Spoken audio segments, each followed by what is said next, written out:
Nak untung dalam pasaran saham, kena belajar macam mana nak rugi. Jom belajar saham sampai pandai. Saya Burhanuddin bin Abdul Ghani, Timbalan Presiden Malaysian Association of Muslim Finance Professional atau singkatannya MFP. Hari ini, saya nak berkata tentang satu perkara yang memang kepada orang yang tidak biasa dalam pasaran saham, menjadi perkara yang agak pelik. Sebenarnya kalau kita ingin menjadi seorang pelabur yang berjaya, dapat menjanakan keuntungan yang banyak, kita kena belajar bagaimana nak mengatasi perasaan rugi. Kerana tidak ada seorang pelabur pun yang sepandai mana pun ataupun secekap mana pun mereka yang tidak akan mengalami kerugian dalam trade mereka, dalam pelaburan mereka. Walaupun mereka ini adalah pelabur-pelabur yang berpengalaman, yang mungkin telah dapat menjanakan keuntungan yang tinggi, kadar keuntungan yang tinggi, ataupun di kalangan mereka yang disebut sebagai trading wizard.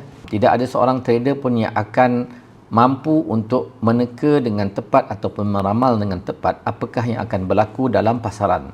Keesokan kemungkinan kita mendapati satu saham itu adalah satu saham yang baik untuk dibeli.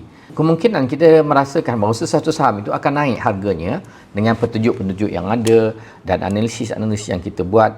Tetapi tiba-tiba satu berita yang tidak baik berlaku dalam dunia ekonomi dunia ataupun di dalam pasaran, ataupun berlakunya apa yang dinamakan sebagai pengumuman oleh syarikat tersebut menunjukkan prestasi yang kurang baik ataupun prestasi yang baik tetapi tidak mendapati ramalan penganalisis ataupun ramalan pasaran, maka satu saham itu boleh jatuh.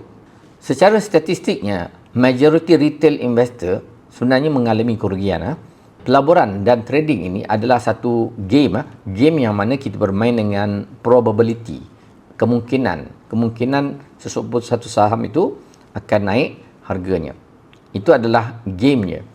Jadi seseorang yang trader yang baik, mereka mempunyai strategi supaya probability untuk saham yang mereka labur itu mempunyai kebarangkalian untuk naik harganya amat tinggi ataupun rendah risikonya untuk turun. Pun begitu, ianya adalah satu risiko. Jadi harga saham tetap akan turun. Trader dan pelabur tidak dapat mengelakkan daripada kerugian. Kita kena faham bila kita melabur dan kita punya win rate hanya 30%. Itu adalah average dalam pasaran saham. Artinya, kalau kita masuk membeli saham sebanyak 100 kali, 30 kali saja kita untung dan 70 kali lagi kita rugi. Itu adalah perkara yang normal dalam pasaran saham. Jika kita punya win rate adalah 40%, sudah pun melebihi daripada average trader. Jika win rate kita adalah 50%, itu sudah termasuk dalam elite trader yang hanya dalam 1%, 2% di kalangan trader yang mempunyai win rate yang setinggi itu. Jadi bagaimanakah kita nak untung dalam pasaran saham?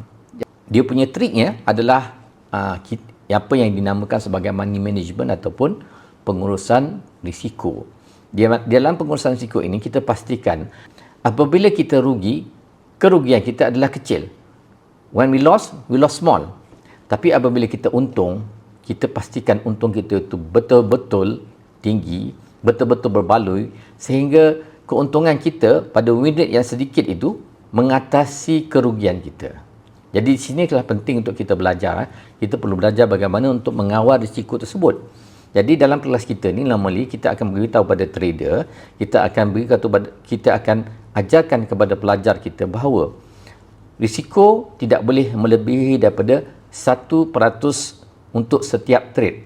Untuk setiap kali kita membeli sesuatu saham, kita tidak boleh merisikokan lebih daripada 1% daripada keseluruhan dana kita yang ada dalam kita punya pelaburan. Tetapi bila kita untung, kita boleh sasarkan keuntungan itu sehingga kepada 30%, 20%, 100%, 200%. Ini adalah possible. Contohnya, jika saudara membeli saham Micron setahun yang lepas, keuntungan yang saudara dapat daripada Micron ni adalah 800%. Dengan sendirinya, jika kita dapat untung sebegini, dia akan wipe out segala kerugian yang kita pernah alami. Jadi itu sebenarnya adalah game dalam trading. Jadi belajarlah tentang bagaimana untuk memasuki pasaran saham dengan selamat dan strategi yang baik. Layarilah laman MFP www.mfp.org.my dan daftar kelas kita, dan bila kita daftar kita akan menjadi apa yang kita panggil sebagai MFP Investors Academy. Di sana kita akan ajarkan keseluruhan strategi bagaimana untuk melabur dalam pasaran saham dengan baik.